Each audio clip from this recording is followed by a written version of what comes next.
plants don't eat. See, we always forget that. We always think, oh, what's the nutrients? And I'm putting this in, I'm putting that in, and I'm feeding the plant. You're not actually feeding the plant that nutrient. That nutrient's being used in a process called photosynthesis to make sugars or glucose that the plant uses for food. Essential to that process is light. So, I always say, light's the most important thing. So people say, well, what kind of light should I use? And that's a good question, because we do have new technology. We do have L.E.Ds, we do have plasmas. But I'm going to be honest, right now I think the best thing we have is still the old school HID, high intensity discharge lighting. We have our high pressure sodium HPS. We have our metal halides, MH.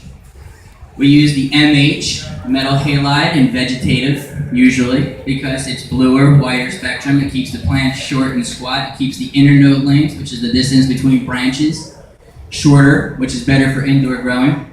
And then we give it the HPS when we flower it. It's the orangey hue, the redder hues, which mimics the harvest sun, autumn sun, I should say. And the plant, like I said, it's evolved for hundreds of thousands of years under the sun. So what we're trying to do when we get to lighting is we want to look at the sun and say, how close can we get? Everybody wants to know about L.E.Ds. They want to know, is it good, is it smart, does it work, is it economical? When the L.E.Ds came out, they were efficient. They used very little power, and they gave up very little heat, two things that growers were very concerned with. However, what they didn't offer was full spectrum, or even close to full spectrum. The first ones were just blue and red, created this pink-purple hue, and I knew right away looking at it that there was something wrong. So did my research, talked to some scientists, and I came up with this little chart here. And if you look in the center, the big curve in the middle with the color curve, what that represents is the sun's natural spectrum outdoors.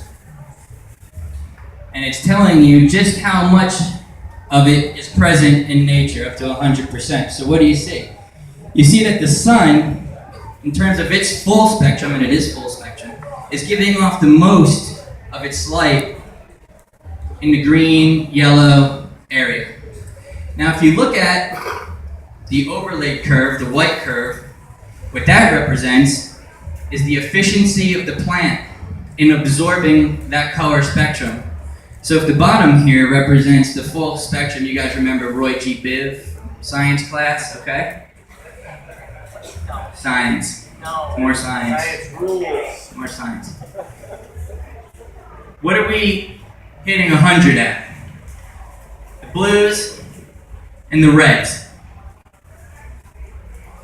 This was the problem for the LED manufacturers. They saw this, they said, oh shit, the plant is most efficient at processing blues and reds. Great, we only have to use 2 color diodes.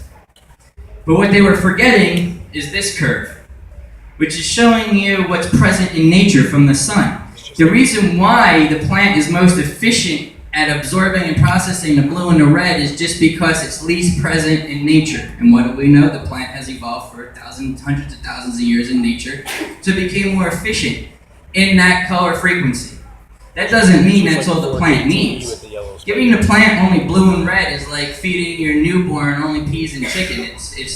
It's missing the essential vitamins and nutrients. And believe me, every one of these wavelengths, every one of these color frequencies has a process, a physiological and biological process within the plant, within the process of photosynthesis that helps it.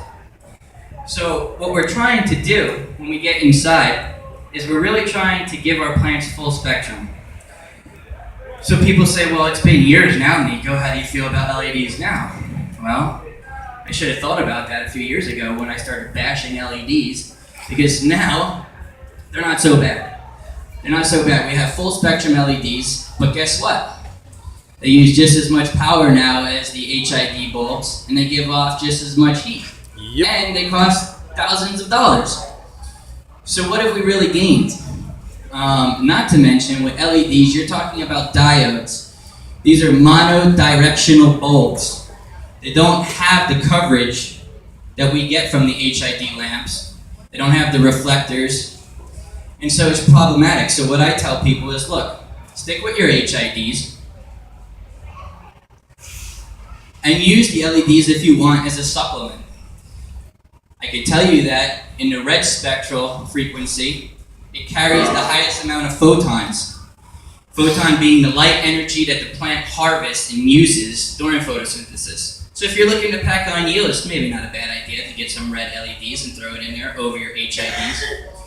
And this is another good idea, and this is how I always did it. I mixed MH and HPS in the flower room, and you'll see right here, this is a perfect illustration. On the left, you can see the yellow, orangish hue from the HPS, and towards the middle, you see a little purplish, bluish hue from the metal halide. Now, you got to put those bulbs, those lamps on movers, so that you get the proper distribution of all of the spectrum, and it works. The plants don't really freak out. It's okay.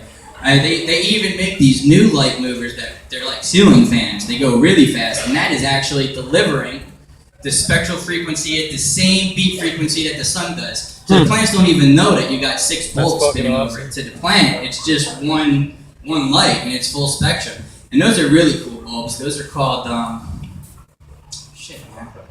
pulse. Hey, sun pulse.